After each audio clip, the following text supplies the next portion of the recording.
This is the Chaya Ragnaroll skate, and it's one of the only pro model roller skates on the market, and it's signed by a man. How good is it? Let's find out.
In this little section of the promise.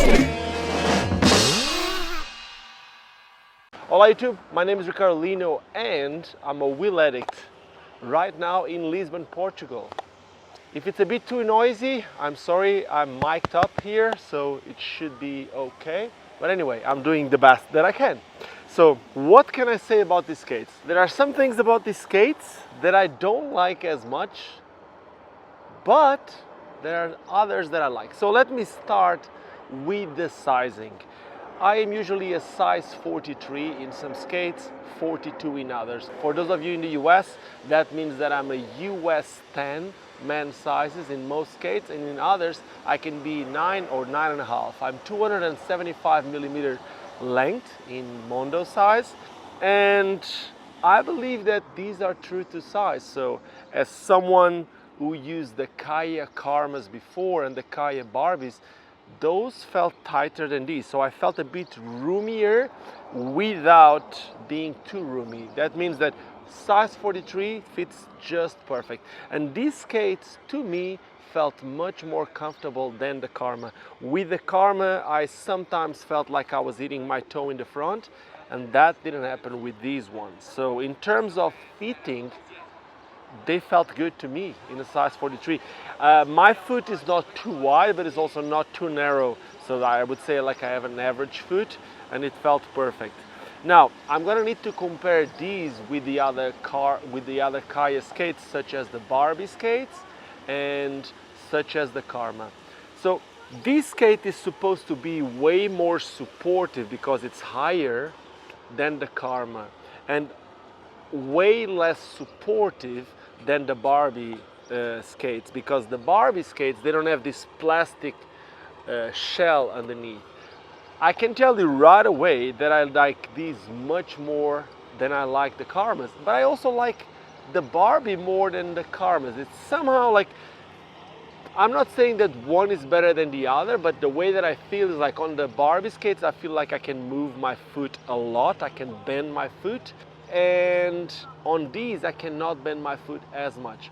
So of course they have advantages and disadvantages both, but with these skates I really enjoyed having the extra support that the taller boot would give me. I really enjoy the fact that I could lace them all the way to the top and feel my foot tight, but still have a little bit of movement happening. So what you should know is that the shell goes all the way here, like right above your heel, and then from that to the top, it's just leather. And if I'm not mistaken, this is eco leather. I am not 100% sure if this is like a vegan friendly skate or not, but I can tell you that's something that I like on these skates above any of the skates that I previously mentioned, like the Barbie and the Karma, is this TPU toe. This harder material used in the toe of these skates. It feels very plasticky or a very hard rubber, and it just makes it last. I didn't skate them for a long time, but I can tell you that from the times that I skated and like the toe drags that I did, which wasn't extreme, I felt like they were way more resistant. And that's something that I've seen people complaining previously about other Chaya skates. I do like this touch here with the reflective material, like this gray that you see on top, and at night you can really see that thing reflective. I like the golden accents just with the Ragnaroll, and the K, in case you didn't know, the K goes for Kenneth, which is the real name from Ragnaroll. He is someone who's been working with, or who was working with Powerslide for a long time, designing other products. So for someone who's been designing products for others, such as other pro model inline skates and even quad skates, such as the Barbie, such as the Karma, to then come out and design his own skate, it's got to be good. And it is good. I really enjoy it. Now, in terms of the boot, I already said how it feels, like the fitting and all that, how resistant it is for me. But one of the main advantages from these to the Karma is how the plate is attached to the boot. So the Karma skates was attached with one bolt in the front and one bolt in the back, which is usually used for inline skates. Now, having that type of mounting on the quads, I somehow used to feel like that it wasn't enough. And having the 6 bolts mounting these, it's basically the traditional quad skate mounting, like with the 2 bolts in the front, 1 in the back on each side, 6 bolts fixing the plate to the boot. It makes it way more rigid. It makes it way more solid. Like even the way that you're gonna push, you're gonna feel like you can get a stronger push out of this. The plate is the same. It's the, I don't know, like the fiberglass material, the plastic fiberglass mixed, used by Chaya for their park skates. So it's good. But then another huge difference that you have on these skates from the other two, like the Karmas and the Barbies, it's the trucks. This is the newest trucks from Chaya. It's like a wider truck. It's also thicker. It's a much thicker truck. And I really enjoy this, but it's going to create some problems. And I'm going to tell you in a second what the problems are. In terms of grinding, it's perfect. It's like, it's even taller. So it's perfect for all these different tricks, from like the grinding tricks, from I would call it 5-0 when I go just on the back truck. Everything that has to do with grind tricks, it's really, really nice. And by having like a higher, like a thicker truck, what happens is that the block, it's never on the way. When you grind like this, the block is never higher. And sometimes with the previous skates, like with the Karmas and the Barbies, sometimes the block would be on the way. Now, the biggest problem that I find here, it's because it's such a wider truck. When I grind on rails, it's perfect, but when I want to grind a coping or a ledge, I feel like it's too far, like this block, which I helped designing.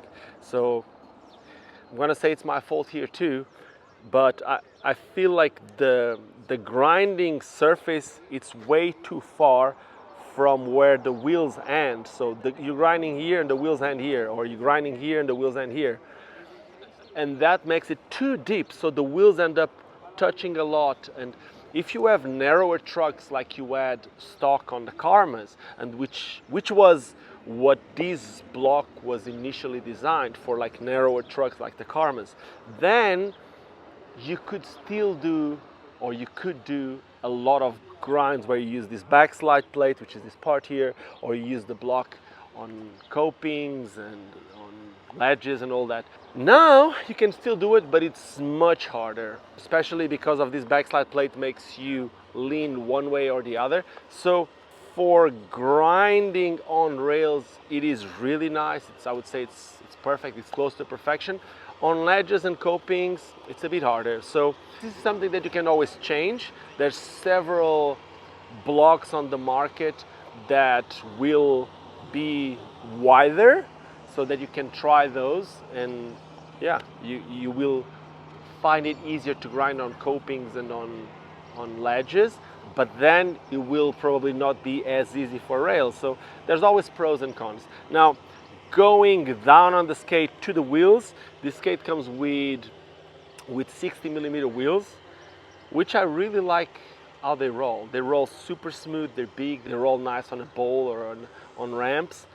For street, I used to like them smaller, but I used to like them smaller for grinds. But then if I'm going to be cruising like in a crusty type of ground, like Lisbon has a lot of calçada, or even where I live in Sines, the floors are not the best. So 60mm wheels will allow you to still roll. They are very hard wheels, so they will roll, but they will never be as smooth as like a regular outdoor wheel, as most people call, to a 78 or to a 83, 84A wheel. Even like the Moxie Fundays, which is like 93, 94, 95, those are softer. They will be more rolling friendly in most street surfaces, but they will not slide as much as this. So I kind of felt like this was the perfect wheel for park, which is what this skate was made for. It's made to be skated in like skating obstacles, like either skate parks, rails, or even street. You just need to be able to push it through. Oh, I just lost the skate. It's all good. I'm gonna pick it up soon. Anyway, that's about it about these skates. These skates also come with a different insole. Let me try to take it off. Yeah, we got it. It's a very interesting insole with lots of gel, you can see on top, and I like it. It's extremely comfortable, so I can't really complain about this. And I like the gel because having the plates, the aluminum plates that you have on the inside, this gel that you have here kind of like eliminates the feel of it. And in some skates, you really feel the metal right next to your heels. So I like that. I think it's an awesome skate. Watch out with these toes because they come loose extremely easy. And yeah, that's about it. These skates will cost you, I think they were supposed to cost 560 bucks, and most shops are selling it for 450 right now, and you can buy them boot only. So if you want to use another plate, something that suits you more than these, suits you better, you can get the boots only for 220, which is a really good deal. It's an awesome boot, and you're supporting one of the best pros out there in the quad skating scene. So with that being said, I hope you enjoyed this video. If you enjoyed this video, make sure to subscribe to this channel. Leave me a thumbs up if you like it. If you didn't like it, you can leave me a thumbs down. It's all good. Let me know in the comments what you didn't like about this video. Yeah, if you like it, really like it, you can always become a patron or a member of this channel. And yeah, I'm gonna finish this video as I finish every other video, and that is by reminding you why we all started skating, and that is because it's fun. Cheers and see you soon. Perfect skates for backflips.